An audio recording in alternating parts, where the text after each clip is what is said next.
अध्याय 1 भाषा, लिपि और व्याकरण, लैंग्वेज, स्क्रिप्ट एंड ग्रामर। भाषा। मोहन पढ़ रहा था कि माँ ने आवाज लगाई, मोहन बेटा, अब पढ़ना बंद करो और थोड़ा नाश्ता कर लो। पढ़ते पढ़ते बहुत देर हो गई है। किताब बंद करते हुए मोहन ने कहा, आया माँ।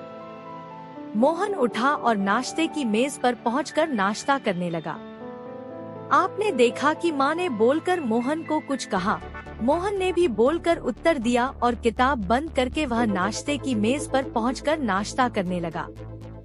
कई बार हम अपने विचार दूसरों को लिखकर समझाते हैं। जैसे अशोक के पिताजी ने एक पत्र अशोक की माँ को देते हुए कहा, लो, तुम्हारे बेटे अशोक का पत्र आया है। इस बार उसे 1000 रुपए चाहिए, उसे पुस्तकें खरीदनी है।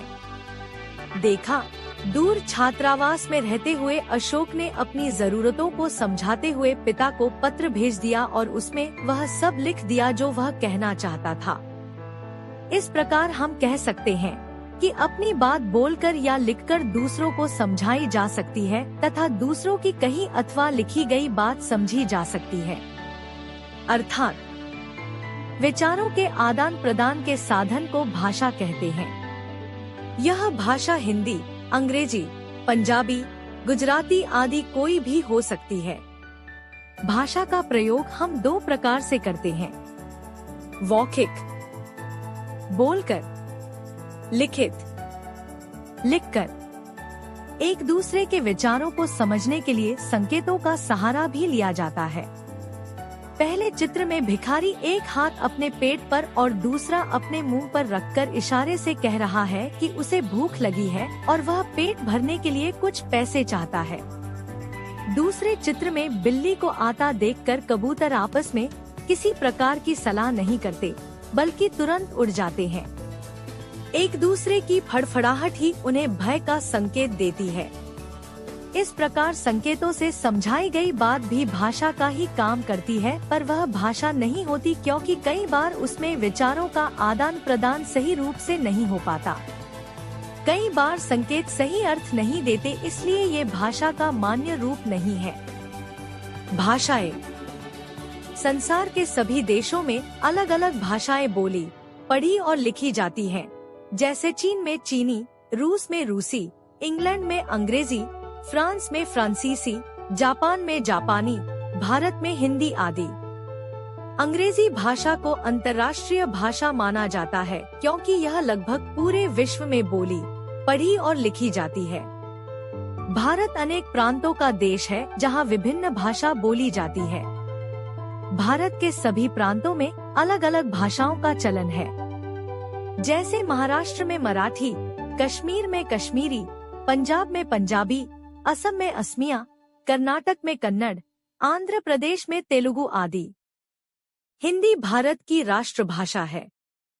हिंदी भाषा के सम्मान में प्रतिवर्ष 14 सितंबर को हिंदी दिवस मनाया जाता है। हमारे देश में सबसे ज्यादा बोली जाने वाली भाषा हिंदी है, इसलिए यह राजभाषा के रूप में स्वीकृत है। देश। भाषा। अमेरिका अंग्रेजी, जापान जापानी, इंग्लैंड अंग्रेजी, Pakistan Urdu, Germany German, France French, चीन मंदारिन चीनी, स्पेन स्पेनिश। पूरे विश्व में सबसे ज्यादा समझी जाने वाली भाषा अंग्रेजी है, इसलिए इसे अंतर्राष्ट्रीय भाषा माना जाता है। लिपि। मौखिक भाषा ध्वनियों के द्वारा बोली जाती है तथा लिखित भाषा में हर ध्वनि के लिए कुछ निश्चित चिन्ह होते हैं। इन चिन्हों को लिपि कहते हैं। भाषा के लिखने का ढंग लिपि कहलाता है। भाषा। लिपि। हिंदी, संस्कृत, मराठी, गुजराती, नेपाली, देवनागरी आ ई, चीनी, हांजी, स्पेनिश, अंग्रेजी, French, German, Roman ABC, Urdu, Farsi, Punjabi, Gurmukhi, Bangla, Bengali, व्याकरण। लड़की विद्यालय जाता है। खिलाड़ी खेल रहे हैं। ऊपर बने चित्रों के नीचे लिखे वाक्य गलत हैं। पहले वाक्य के स्थान पर लड़की विद्यालय जाती है तथा दूसरे के स्थान पर खिलाड़ी खेल रहा है वाक्य शुद्ध होंगे। हम यह कैसे पता करें कि कोई वाक्य शुद्ध है या अशुद्ध? इसके लिए हमें भाषा के नियमों की जानकारी होनी चाहिए। भाषा के नियमों की जानकारी हमें व्याकरण से मिलती है। व्याकरण हमें भाषा के शुद्ध रूप में लिखना, बोलना और पढ़ना सिखाता है। अतिरिक्त जानकारी। सभी यूरोपियन भाषाएं रोमन लिपि पर आधारित है। 14 सितंबर 1949 को हिंदी को भारत की राजभाषा घोषित किया गया था। यह दिन हम हिंदी दिवस के रूप में मनाते हैं। 10 जनवरी को हम विश्व हिंदी दिवस मनाते हैं। संक्षेप में, भाषा के लिखने के लिए निर्धारित चिन्हों को लिपि कहते हैं। हिंदी हमारी राजभाषा है। अंग्रेजी अंतर्राष्ट्रीय भाषा है। हम संकेतों द्वारा भी भाव व्यक्त करते हैं। भाषा के 2 रूप होते हैं, मौखिक और लिखित।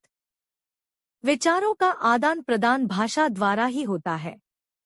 शिक्षकों से अध्यापक बच्चों से कहे कि हमें राष्ट्रीय भाषा बोलनी चाहिए, सीखनी चाहिए। उसे बोलने में गर्व का अनुभव करना चाहिए।